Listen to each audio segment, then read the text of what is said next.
waxyaalaha qariibka ah waxaa ka mid ah madaxweyne xasan sheekh waxaan aad uga talin lahaa bal inuu shalay iyo maanta is dhageysto ani hadaladayda halaysu wada keenay shalay iyo maanta iyo kulli waxaan ku hadlayaa waxaan aqaan laakiin madaxweyne xasan hadduu shalay is dhageysan lahaa markaan soo bax ninka odayga ah saaxiibkay aan lahayn iyo maanta inuu is dhageysaa ficnaan lahayd falka dhacay iyo qaabka wuxuu jiraan iyo sayid dowladda dhexe xaq ay u leedahay xagee u jiraa inay tiraahdo waan iska joogaynaa iyo madaxweyne walaba doorasho statekan uma baahniyo 2 sano waa tamhiid loo samaynayo ka federaalkan in la yidhaahay iska oo shalay farmaajo soo baxaan u lahay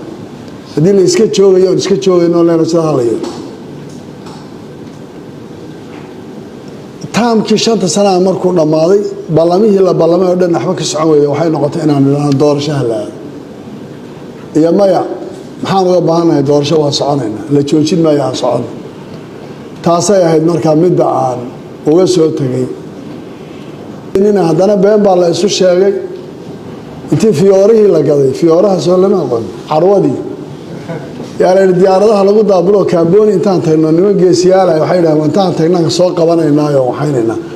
1500 oo wiil oo Soomaaliya damage ka dhacay iyo gacmaha la taagay iyo cawrada nooga badneed maxay in ciidan Soomaaliyeed waliba daroono intii meelihii ugu istiraatiijiyada ka baxeen ciidankii aanu daray daroono loo isticmaalo wadaroonta shabaabka loo leeyahay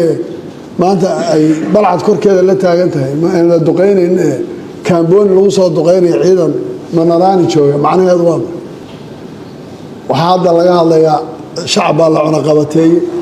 garoomaa la xiraya waxa la leeyahay haddana reegada still ma dhamaanin shalay kaambooni tii waa lagu fashilmay waa in bal shift kala aan sameeyno gada isku dayno inaan waxba ka sameyn reebaad dheer aan isku dirno reegabaare aan isku dirayna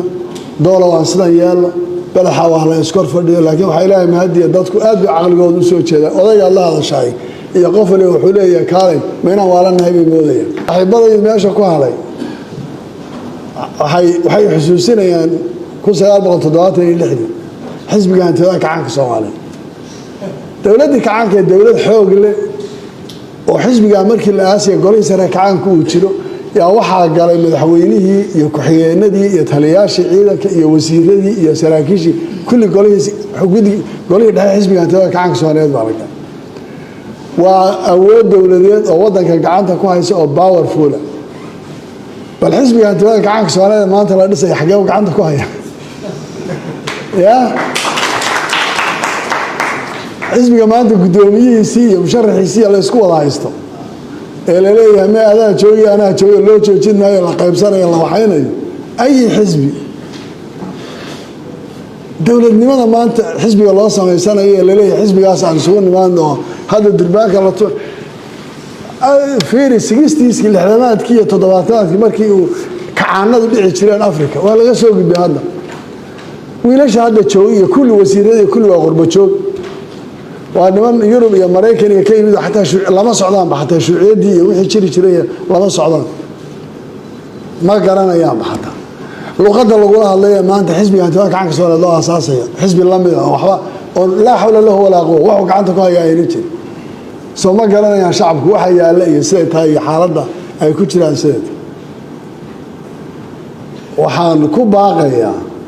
madaxweyne xasanow anaf sanaf barnaamijkan dhulka iska dhig wixii soconaya dadka loo sheega Soomaali kugu san wax dhaamaa ma jiro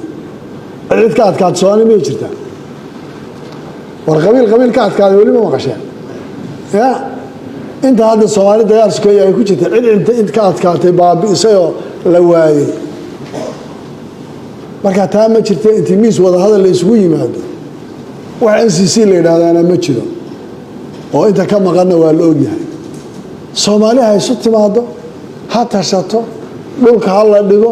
shirweyne Soomaaliyeed hal isugu yimaado waxay u baahan tahay gacanta in laga qabto ama beesha caalamka ha noqoto ama dadka intellectualka Soomaalida ha noqoto ama siyaasiyiinta ha noqdeen iyadoo aan gacan ka hadal iyo dhibaato kala midna la abuurin